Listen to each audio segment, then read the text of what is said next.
Hi అండి. ఈరోజు వీడియోలో పెసరపప్పు ములక్కాడ కర్రీ చూపించబోతున్నాను. ఇది అందరికీ తెలిసిందే, కానీ నేను మా ఇంట్లో ఎలా చేస్తానని చూపించబోతున్నానండి.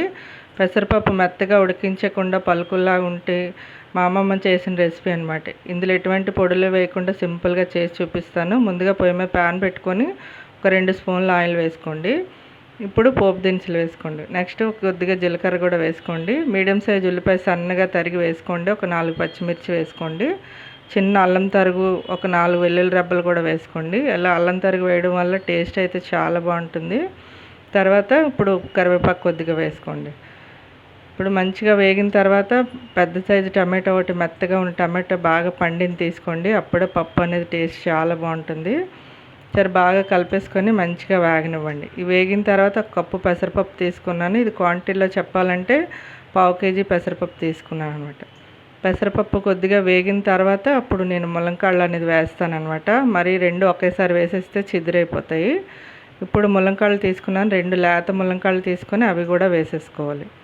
నెక్స్ట్ ఒకసారి బాగా కలిపేసుకోండి. ఉప్పు అయితే లాస్ట్లో వేస్తానండి, ముందైతే ఉప్పు వేయను. ఒకసారి కొంచెం వేగిన తర్వాత ఇప్పుడు రుచికి సరిపడా కారం వేసుకోవాలి. ఈ పప్పులో కారం కొద్దిగా తక్కువగా ఉంటేనే బాగుంటుందండి. 3/4 టీ స్పూన్ కారం వేసాను, ఎందుకంటే పచ్చిమిర్చి కూడా వేసుకున్నాం కదా. సరే బాగా కలిపేసుకొని కొద్దిగా వేగిన తర్వాత వాటర్ వేసుకోండి. ఇది కుక్కర్లో పెట్టకూడదండి. కుక్కర్లో పెట్టామంటే చిదిరైపోయి పేస్ట్ లాగా అయిపోతుంది. అలా నచ్చదు మా ఇంట్లోని. ఇలా పలుకుల్లాగా ఉండి మంచిగా ఉడికితేనే బాగుంటుంది. మధ్య మధ్యలో కలుపుతూ ఉన్నాను, మంచిగా ఉడికింది చూసారా.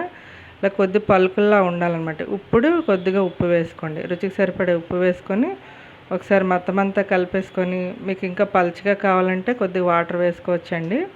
నేనైతే ఇలానే సర్వ్ చేసేస్తాను. మా ఇంట్లో అందరికీ ఫేవరెట్ రెసిపీ అనమాట. ములంకాడ పెసరపప్పు కర్రీ రెడీ అయిపోయింది. పెసరపప్పుతో ఏం చేసిన టేస్ట్ చాలా బాగుంటుంది కదండి. నేను ఈ వీడియో అయితే మీ అందరికీ నచ్చింది అనుకుంటున్నాను. నేను గిన్నెలో కూడా వేసి చూపిస్తాను. ఇలా పలచగా ఉంటేనే మా ఇంట్లో అందరికీ నచ్చుతుంది. ఈ వీడియో నచ్చితే లైక్ చేయండి, షేర్ చేయండి. మరిన్ని వీడియోస్ కోసం ఛానల్ సబ్స్క్రైబ్ చేయండి. పక్కనే ఉన్న బెల్ ప్రెస్ చేయండి. Thank you for watching.